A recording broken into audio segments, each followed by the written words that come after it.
buenas tardes a todas, todos y todes. En esta ocasión me encuentro con una persona que, como diría Charles Bukowski, hay personas inolvidables y para eso no hay cura. En este su programa El Expiatorio queremos hablar un poco sobre cultura popular, política o necropolítica, cómo afecta la cultura popular en las decisiones políticas y, por supuesto, el tema favorito de muchas y muchos, espionaje.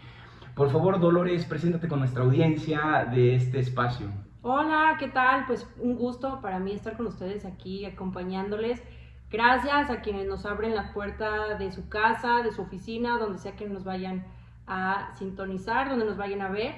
Y de nuevo, mi nombre es Dolores Delgado. Me da mucho gusto estar acompañando a Ricardo. Ya nos habíamos acompañado años atrás en otras aventuras y en otros contextos. Y por supuesto que muy contenta de estar aquí participando en el programa. Un tema fundamental, un tema que parecer no pierde vigencia, como es el tema de Peso Pluma, los narcocorridos y toda la censura y todo lo que ha estado alrededor de estos temas, Ricardo. Sí, muchas gracias. Y bueno, recordarles que cada semana estaremos en este espacio que muy amablemente Jesús Escobar Tobar, el periodista Jesús Escobar Tobar, nos abre a nosotros para comenzar estos diálogos que muy amablemente ustedes nos abren la puerta de sus casas. Y para no hacer más extensa esta pequeña presentación, que dicho sea de paso será la única o de las únicas que será presencial, bueno, quiero abordar este tema tan relevante de las presuntas investigaciones en contra del artista Peso Pluma, en donde se le señala por presuntos también nexos con la delincuencia organizada. Y para esto me gustaría, Dolores, que nos platiques un poquito del contexto histórico del corrido. Me comentabas hace poco, me ponías un ejemplo. Sí. Platícalo con nuestra audiencia, por favor. Sí, pues es que ahondando un poquito sobre el corrido, porque tenemos mucho el tema de si queremos encasillarlo entre lo bueno y lo malo, si se debe de escuchar, si se debe censurar, qué tanto debemos abrir la puerta a esta música y toda la gente de nuestra familia, nuestras amistades que lo están reproduciendo. Y platicando también un poquito sobre el origen del corrido, pues no hay que olvidar que el corrido inicia en el siglo XIX justo para narrar las batallas y todas estas hazañas que acompañaban a la Revolución Mexicana. Y es importante que la música no es solamente algo que busca sonorizar, sino también informar, y eso es algo, una base del corrido en ese entonces, informar a toda la gente qué era lo que estaba pasando y que fuera también una fuente en la que la gente pudiera contagiarse de qué era lo que estaba sucediendo y cuál era la realidad del país en ese entonces. Y en ese sentido, también poner sobre la mesa cuál ha sido la evolución del corrido y cuáles han sido los subgéneros que se han dado a partir de su creación. Viendo un poquito sobre estos subgéneros, encontrábamos el narcocorrido y luego también el corrido tumbado. Y cuando hablamos un poquito de si está bien que lo censuremos, si está bien que se reproduzca o no, también es importante ver qué tanto está apostándose a la información de cuál es la realidad que está en el país, que hay en ciertos municipios, que hay en ciertos estados, qué tanto se quiere contar y qué parte pasa al otro lado haciendo una apología del delito.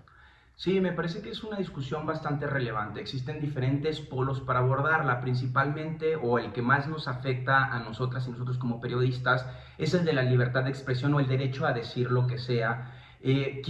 Bueno, también es importante hacer énfasis que la libertad de expresión no cubre, por ejemplo, y estas son discusiones muy recientes, a discursos de odio, discursos racistas, y en este tenor se empiezan a legislar nuevas estructuras.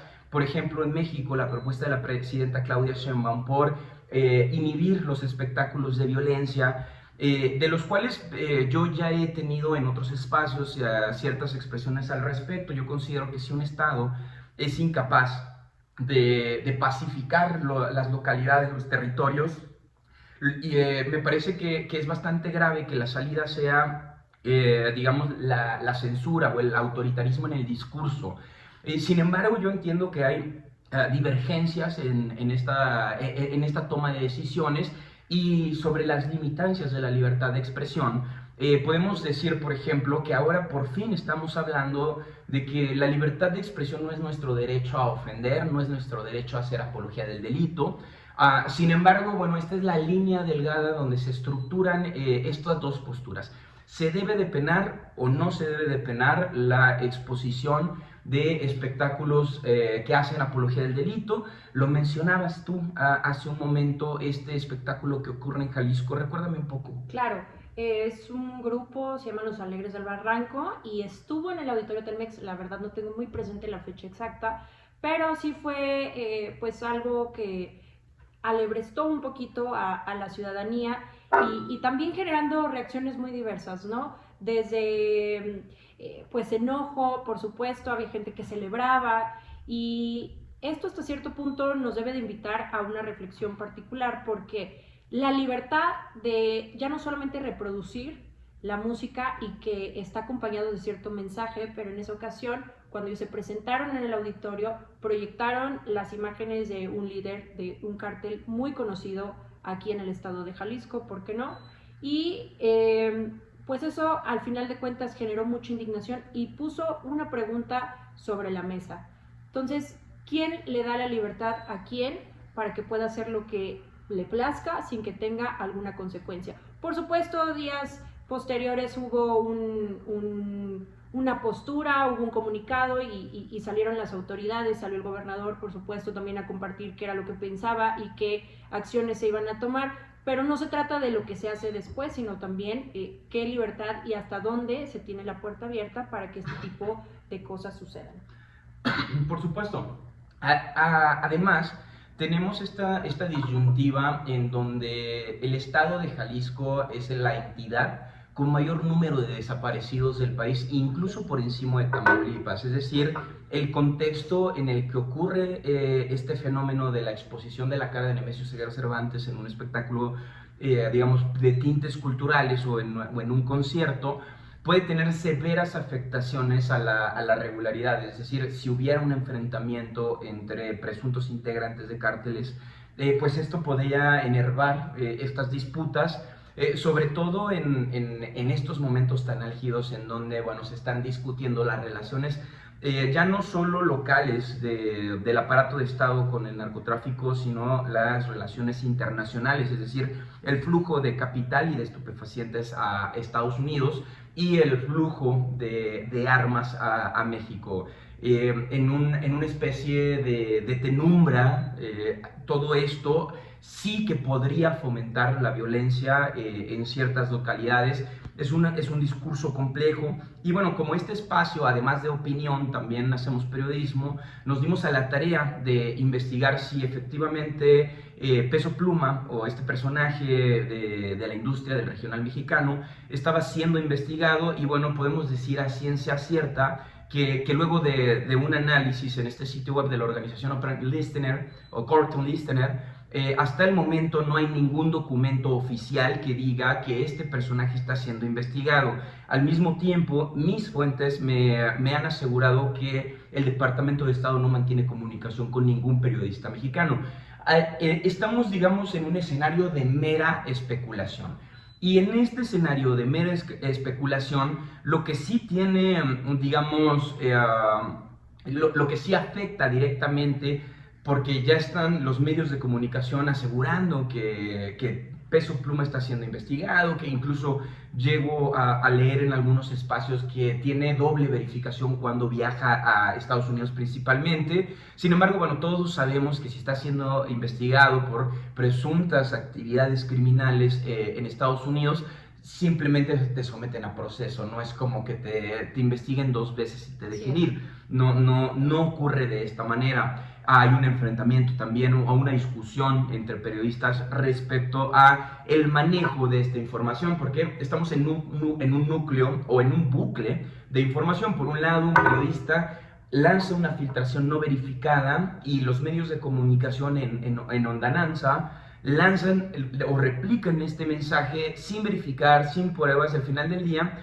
bueno, imaginemos que este periodista Luis Chaparro por primera vez o por segunda vez o por tercera vez se equivoca. ¿Qué va a pasar con todos estos medios de comunicación que muy probablemente ya afectaron con la carrera de este personaje? Bueno, hasta este momento no lo sabemos. Entonces, ¿qué discusiones sí podemos tener respecto a este fenómeno? Principalmente es el del manejo del discurso, el de la censura.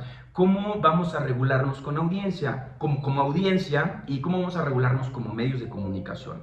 En diálogos que tenía con Dolores, bueno, a mí me parece que el discurso siempre tiene que enfrentarse con más discurso. Me parece que la postura absolutista de simplemente no nombrar las cosas no hacen que dejen de pasar. Es decir, el narcotráfico no va a dejar de ocurrir porque los artistas ya no reproducen estos mensajes. Y en ese tenor de ideas tú tenías un punto de vista muy interesante respecto a la capitalización de estos mensajes y a la lucha de los cárteles por cooptar los discursos, por cooptar a los músicos, que bueno, tenemos cientos de ejemplos, ¿no? Este caso con la cantante también del regional mexicano, Jenny Rivera, y su relación con la Barbie, que era un agente estadounidense infiltrado en el narcotráfico, que al mismo tiempo sí cometió presuntamente delitos. Y bueno, tenemos el escenario todo complejo. ¿Cuál es tu opinión? ¿Cómo ha ocurrido desde tu perspectiva este fenómeno de la captura de los músicos por la delincuencia organizada? Pues es que hablar de censura es hasta cierto punto, o a mi parecer, un tanto incongruente cuando se viene desde una línea tal vez pensada como parte de lo que tiene que hacer el gobierno.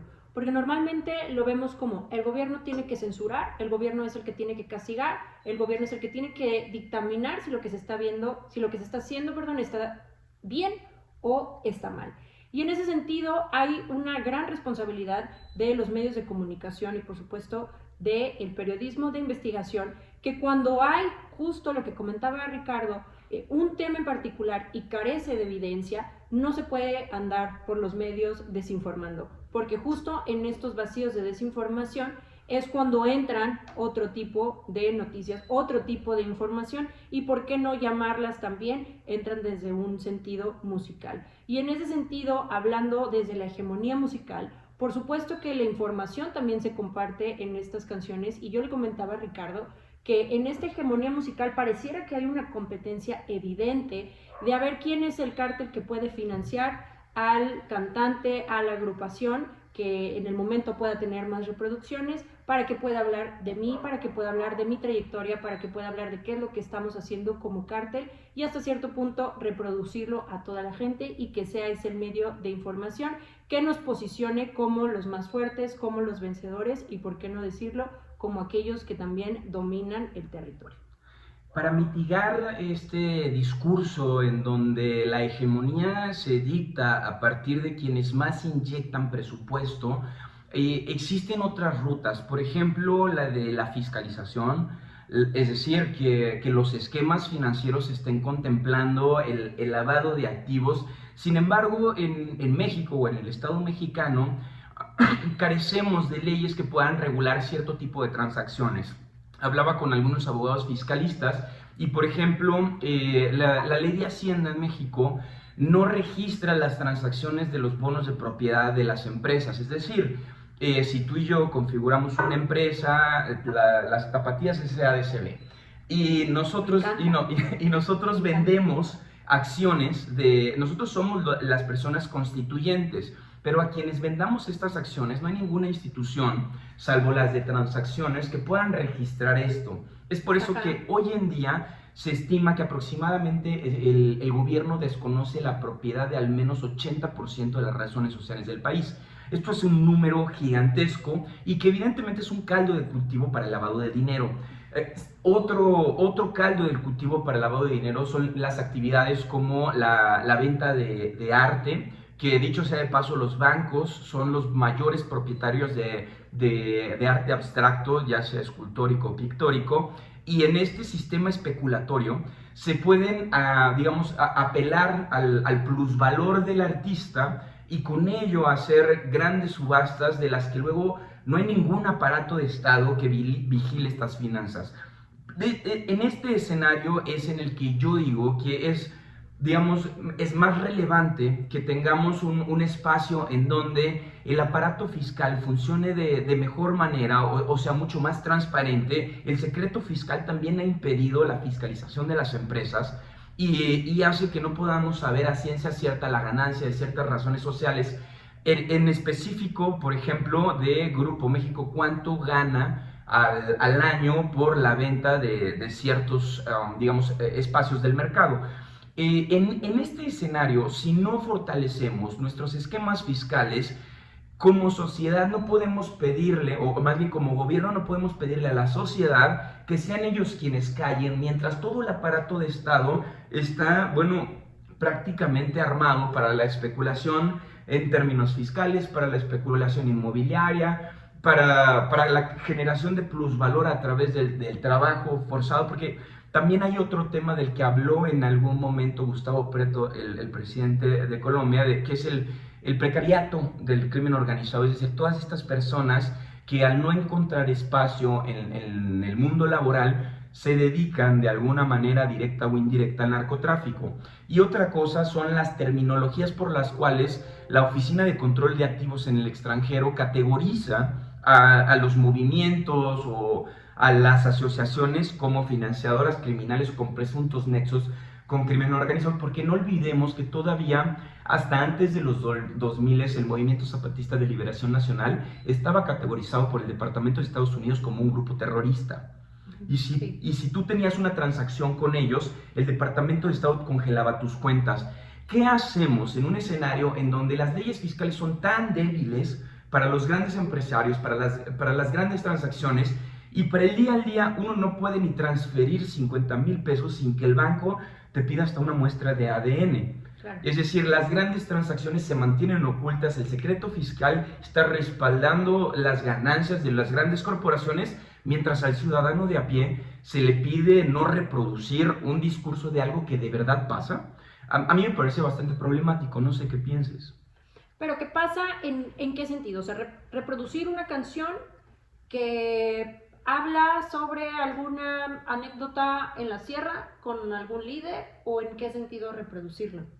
Sí, es decir, como si yo formo una banda de música y estoy haciendo de alguna manera apología del delito, en sentido estricto estoy narrando lo que realmente pasa. De hecho, muchos de los nombres de los narcotraficantes, de hecho, se los ponen los que componen corridos.